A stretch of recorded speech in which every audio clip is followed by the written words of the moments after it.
Second episode of the week, we're going to give you guys another topic, and this one is about a guy who has just taken advantage of this transfer he's had this summer and taken it to the moon, and that's Michael Olise to Bayern Munich. This was a player that I think everybody who was kind of in touch with English football knew from a young age. We're talking even like when he was at Reading, that this is a kid with real talent, real superstar potential. And from that moment, for me, I'm going to start that checkpoint at like that Instagram DM. You seen that girl basically say, I want the bigger and better things, but I ain't going to be at Reading for too long. Hey, you were a lion, man. Because since then, he's gone to Crystal Palace since then, grown every single year, become a better player. And this year, he finally got that big move after like actually a very successful Olympic campaign of France as well, too. He's made that move to Bayern Munich. And has there been a player in Europe this season who has benefited more from a transfer and kind of like catapulted his name to that next tier of like star like Michael Olise has this year? Definitely not. He's leading that conversation. You've gone from Crystal Palace, who he had a good season last year, actually. Statistically, he had some injuries, but he was bubbling last year. You know what I mean? You start thinking, okay, now one of the big teams need to take him. And he's very driven. He's very focused in his own mind, right? So he doesn't have any, I don't think when I look at Elise, he's someone that thinks, I need to come back to the Prem. I need to be in the Prem. He barely considered England. Yeah. Just went to France. He just went to France. I think France was for him always the priority. And now he's gone to Germany. No hesitation. No question mark. Some people are saying he should have stayed in the Prem. He's gone to Bayern. He's taking it like a duck to water. I mean, the impact that he's had already. Bayern are playing liquid football. They're scoring so many goals. And he's a big catalyst in that. You know what I mean? He's given them some new life because they were looking for some new life. No disrespect to Sane, but you're on your way. You're not the guy that you used to be. Kingsley Coman, you're not the guy you used to be. Serge Gnabry, you're not the guy that you were. So now Michael Olise has come in and he's just on fire. And you're looking at it with Musiala, someone that he knows already. They both had a little spell at Chelsea together. Young, fresh blood into the team. Yo, it's a match made in heaven at the moment, and I feel like this is one of them examples, right, of a perfect situation meeting the talent. You know what I mean? Of a great talent meeting the perfect situation. This is what you get. You get so many situations, so many instances where a great talent goes to the wrong situation. Do you know what I mean? No, 1,000%. Or the right situation, get the wrong talent. This one's a perfect marriage. It's like luck is when preparation meets opportunity. Yes. Right? And like this is like a guy in Olise. By the way, right? I was just checking it out right now. Olise's stats this year for Bayern: 11 appearances, 7 goals, 8 assists. That is insane. That's incredible for a guy who was playing like this is his first big. He might get 20. Bro, 7 and 8 in 11 games. He's going to get 20, especially for this Bayern team who look like they can put 5 past anybody. Jeez. He will hit 20 and 20. That's a crazy debut season at a club for Michael Olise. But yeah, I mean, like this is a player, right? That I think everybody knew, especially when he moved to the Premier League. Maybe people weren't keeping an eye out at Reading, but like once he came to the Premier League, I felt like immediately we all kind of looked at him and said, yo, this is a guy with actual crazy talent. Like I remember the Mahrez comparisons were so instant. And every year, I feel like his numbers have gotten better. His performances have gotten better. I feel like he's grown as well, too. He's always like a tall kid, but like a little lanky. I feel like he's put on some weight as well, too. Which begs the question, right? And Bayern is no slouch move, right? It's one of the biggest 5 clubs in the world, in my opinion. But why did it take this long? And why were like Bayern seemingly the only big team that seemed to be after him? Like Chelsea were in for him. Chelsea were in for him. I feel like a year ago they were really in for him. Chelsea, the thing is, right? I think it's, you know what it is? At the same time, obviously it depends on your need, innit? It depends on your need. I just named 3 of Bayern's wingers. But don't you feel like a lot of... I feel like right wing is a position that a lot of teams in world football could really do with a high quality option. Like Man United, we've been screaming out for a right winger for over a decade, bro. The problem is, when we had the opportunity to sign him, we didn't. You know what I mean? We didn't take that opportunity. Yeah. So when he had a release clause for 30 million, we didn't go for it. You know what I'm trying to say? So when in the season before, we ended up going for Anthony. So now you've got an investment in Anthony where it's like, okay, now my United pathway is blocked. Yeah. And you're thinking, okay, Amad Diallo and Garnacho, what are we going to do? Now that's blocked. Liverpool, they had Mo Salah, that's blocked. Chelsea, they still had Noni. They still had Neto went after it, but they were in for him. That's the club that were badly last. That was the club that were in for him. They activated his release clause, and then like it was this summer. It was this summer. Was it last summer? This summer they wanted Elise, And Nah, Bayern Cam, Munich, they trust went in for me. him last year as well too. But I'm saying this summer they wanted him as year well, was the though. most serious one because Don't last know, year, mate. no, last year Joe I'm Shields this year, positive bro. last year as well though they had a bid for him accepted, and it seemed like he was. I think Fabrizio even tweeted like, "Here we go" or some shit. And then a day later, he signed a contract extension with them, bro. That was last He did season. that I last remember year. that, but that was because of Chelsea. But this year as well, yeah. the Bayern. It seemed like he was on his way to it was Chelsea. like a conversation between who he's going to go to. But again, that's a need. That's a team that needed him. Do you know what I mean? Chelsea needed that position. They only had Noni, and he was unproven at this point. He's still unproven, but you know what I mean. So they still wanted him. But you look at Man City, the Savios come in it. So you're actually looking at the big teams. Real Madrid, let's not even have a conversation about them. Barca got Yamal. Barca. So you're actually thinking about it. It's like, yo, we have three three wingers on their way out. Yeah. Perfect opportunity to go and get a player like Olise. But I guess this is the examples of when people say, as you can look at it two ways. You could even look at it as, why don't big teams just go straight to the source and get these flipping players and stop letting middle teams develop? But then at the same time, on the flip side, you could be like, well, that development at Palace is why he's ready for Bayern now. So very true. It's kind of a catch-22 kind of situation. Do you know what I mean? Nah, 100%. I'm just looking at like the assist that he had to Musiala at the weekend, which, by the way, I already love that little partnership the two of them got there. And you look at their age, you look at their profile. I think that's a duo. And the banter, you seen the banter between them as well. Bro, Musiala keeps trying to get Olise to speak. So Olise, when he posts on Instagram, he doesn't put captions. And he's like, then Musiala commented like, okay, now we do captions, something like that. And in the interview, he was trying to get him to see Olise was just standing there. Musiala answered all the questions the journal asked Olise. Musiala answered it for him because he was just standing there like. But I also feel like Olise has always had that personality. Like historically, that goal, that free kick that he scored against United, he didn't even celebrate. But I'm seeing Olise now. Like I'm like, okay, he's still not having that much fun. It looks like, but he's still having more fun than I've ever seen him have in my life. I'm seeing him smiling. The funniest thing for me, right, is when he goes to the French national team. So I think he has his mom is Algerian or something like that. Like so, he's grown up with a parent that speaks French. But he doesn't speak French that well, but he knows like very basic. But they're asking him questions in French, right? And he's like, répétez-vous, like repeat yourself, please. And then they say it again, and then he looks at his teammate and he's like, help me out here, bro. And then he tries speaking like the most broken French, but bless him, and he's trying. And like, but you know what? That's another thing, right? Why is it that these national teams only give these players like a cap, not even like a chance in the first team, but actual like they call them up the minute they play for a big team? Like Olise is not a massively different. He's not not even massively. He's not a different player than he was a year ago. Why didn't he go to the Euros? And that's the thing. Why is it now he's starting for France immediately after he joined Bayern? Deschamps said something like, and this is after like 2 games at Bayern, because obviously the thing was like 3 games in, right? The international break.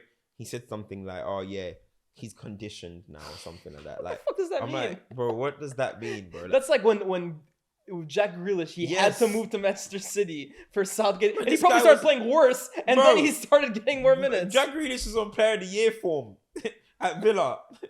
was struggling to get a minute. Crazy. Goes to City, starts playing poor. It's crazy. And is a starter for England. Like it's starting at the bro. It's incredible. Like, honestly, like it's weird. I guess I don't know. Maybe it's just a perception, innit? Maybe it's just perception. But you would think talent and application should override that, but because they could have used him this summer, bro. This is a team that couldn't create for shit, and now they're adding one of the most creative players in Europe just because he signed for Bayern Munich. If Matt Letizia went to Manchester United, he would have had 100 caps for England. He didn't get any break. Got like 9 caps, I think it was, or it makes something crazy like that. It makes no sense whatsoever. It's crazy how the game works, man. But as I said, it's perception. But at the same time, though, it's perception in fan bases as well. Us as fans. Well, hey, we're not paid big bucks, bro. We're allowed to be No. I know what you're gonna say. You're like, oh, why do we only recognize these players? Yeah, but, not even that. Not even only that. It's. I get what you're saying. We're not paid. It's the same thing as like transfers and why do we have? Like we're not scouts. Like I don't need to know who's balling out for Crystal Palace's midfield like 5 games in. They should like. But you know what it is though? It's like if I now ask you who's top 5 right wingers in the world, you have Olise in there, right? For sure. But why didn't you have it 4 months ago? Because he didn't play for Bayern Munich. This is what I'm saying, though. You know what I mean? Like, this is exactly what I'm saying. So it's like, it's just a thing in football, I guess. You know what I mean? I actually said, my boy asked me, like, at the start of the season, who's the top 5 right wingers? and I said my 5 right wingers, and I said actually take one person out. I actually think Olise by the end of the season will be known as a general consensus top 5 right winger in the world, and here we are. We're not even in October yet, and he's seen as that. Do you know what I mean? With Yamal, Salah, maybe Bakayo, and who else? Yamal, Salah, Saka. Yamal, Saka, Rodrigo, Salah, maybe Rodrigo. Okay, Rodrigo, and probably Michael Olise, right? Yeah, no, for sure. There we go. So, I mean, look at Esteval. I know he's in Brazil, so it might be different. He's cooking right now, got his Brazilian cap.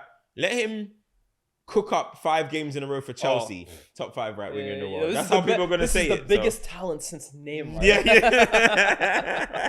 Wait, hold on. That's something I said about Yamal. But it sounds like you're mocking me there, mate. You better chill out. Here's another thing to ask as well, too. Especially at Bayern, right? Because they're kind of going through... I know Olise he's now claimed France, but he's born in England, right? Olise. He's born in England. Yeah. We're starting to see now a few Englishmen start to make the journey abroad, man. Like, A, I kind of like it, but B, is this something that a lot of clubs now should start looking at, especially when you look at the new generation of English players and the ones that haven't even come up yet. This isn't a case anymore where, like, okay, bar Gerrard, Rooney, and Lampard at the time, none of the other guys are probably good enough to make it internationally. We're now looking at the England team, at the England team and the England setup and the young English players. Not only are they brilliant players, but they're also players that their style of play suits a Bundesliga, or it suits a Liga, or it suits a La Liga. So should it be a case where it shouldn't be viewed as taboo anymore for English players to kind of make that move over to the Big 5 leagues? It shouldn't be, and it should not be at all. English people in general in society tend to like love staying in England. And you only go little Tenerife and stuff. They don't really like to go too far a lot of the times. We got Ollie McBurney playing for Las Palmas these days, but bro, it's a bigger conversation to have there. It's not started yet, bro.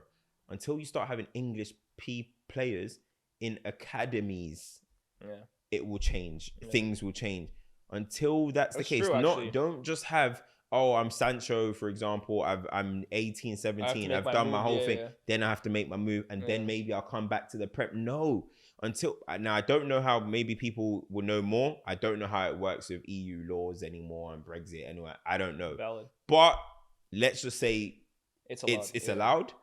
Bro, we need English players coming out from Atleti's academy. You need English players playing for Dortmund's academy. Coming, La Masia. Where's the Englishman in La Masia? You know, I think there was one, to be fair. Louis Barry. But that was he's playing for that's a complete flop.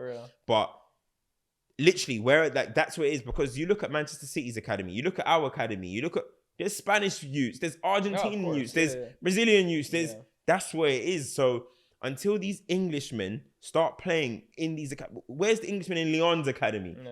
Until that's the case, then England as a football nation could go crazy. It could go crazy because you'll have so many players learning different styles, the technical ability, the physicality that might be required in another league, or you'll just have a concoction of something crazy. Do you know what I mean? And I think that's important. Of course, you want to have these talents kind of in your country, 100%. No, of course, but same time, look at Angel Gomez, for example, right? It's taken him a long time to get to England. Unfortunately, he didn't make it at Man United because he's too small or whatever. Imagine if that talent, if he had been signed at 12, look at Musiala. He's the ultimate one. Yeah, I mean, but imagine if Angel Gomez was signed at 12, 13 or something by one of these foreign academies, and he came through from there, we'll be saying, what? He's English. Oh my God, get him here. That's what we're saying. Look at this techie baller. So I think English men need to start.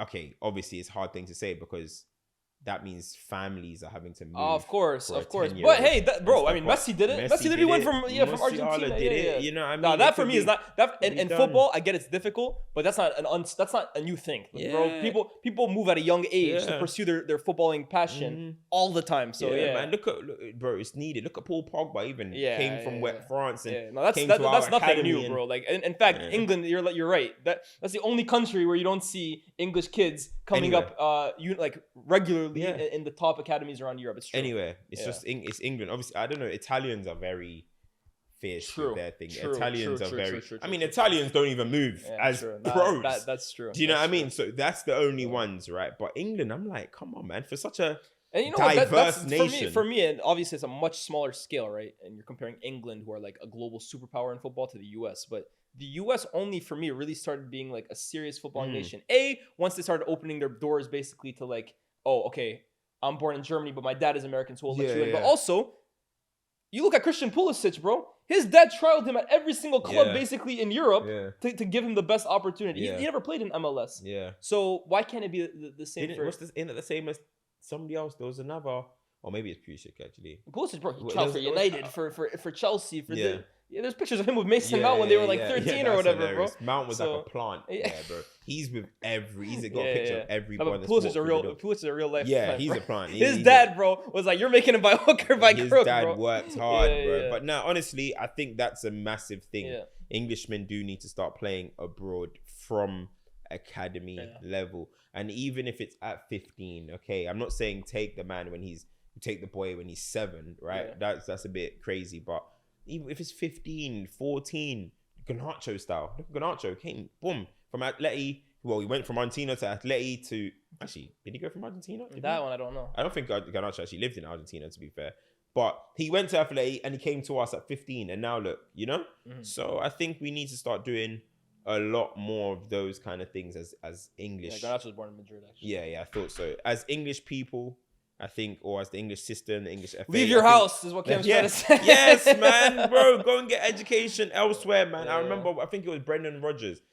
He said that when he was unemployed or something like that, he just went to so many different clubs across the world. Obviously, connections. Obviously, Eddie Howe did. Eddie Howe, when he got sacked, he went to go learn off Diego Simeone, basically. Not scouted. Sorry, learn his trade. Learn. Now, Brendan. People might think, oh, well, Brendan Rodgers isn't flipping the most decorated manager in the world. He's had a very good managerial career. Hold on, that's anyone sniffing at that, bro. Yeah, Brendan Rodgers had a very good. Not everybody is Pep, bro. He went and coached Swansea. Mm-hmm. He went to Scotland. He coached Liverpool. He coached Leicester. He's won trophy. It's the same way, man. Like sometimes you do a course and you think, no, the best place to do it is in America. I need to go and do this in uni in America, or people come. You're seeing a lot of managers. You know, Liam Rossinier right now. He used to play for Hull. Where he coaches in France now. Really? He coaches the Ligue 1. That's good, man. That's good. That's you're starting to see that more. Yeah. Coaches too, as you're saying. Coaches do. Will Steele is doing it. Coaches need to do it too. Mm-hmm. We're complaining about why ain't there no Englishman that's won a Prem? Mm-hmm. Because you're all just sitting here doing nothing while foreigners are coming in. Sitting here doing this. You know what I mean? You're doing this. Yeah, while the foreigners, the seasoned foreigners are coming. Grinding. And putting in the work. And the thing is, you lot are still staying here and you'd rather go and take a job at Birmingham or something than go and try and take a job at Rennes. You know what I mean? I'm just saying though, like, but do you know what I mean? They would say, wait, Rooney, go coach and go coach. Well, he tried the DC United thing, but do you know what I'm saying though? Like, you guys would rather just stay here, get sacked by this, and then go Derby, and then go this, and then, bro, go abroad, bro. Why is Lampard not abroad? What are you waiting for, man? No, but do you know what I'm saying? Like, why is Lampard not abroad? If we want to generate these coaches that are going to become, that are going to win a Prem, bro, that has got to be the most disgraceful stat in the history of football. That no Englishman has won the English Premier League. That's mental. That's mental. That's crazy. That is embarrassing, bro. Go and there's clearly something wrong with the system. You're not comfortable in your own ends, man. Go away. Go and get your education. You got Scots winning the Premier League before English guys. Bro, crazy. You're not comfy in your own ends, bro. Mate, crazy. But yo, back to Michael Olise, which is what this even started. I don't know how I went to Olise to that. We talking about should more English players leave the country. And he started saying, "Hey, Lampard, why don't you coach in France, bro?" Big up Michael Olise, big up Bayern Munich. I think we'll do more of a Bayern-focused thing. I mean, they play Leverkusen, I think, this weekend, and they got a big game against Barca. So we'll beat Leverkusen. Is the league over already? Maybe, but that's when we'll have a conversation. That's when because I really want to see Vincent Kompany tested against the serious managers. But big up to what he's doing right now. There's a whole conversation on that in itself in terms of should managers should we not judge them on how they do at poor teams until they kind of get a big opportunity? But that's for the future.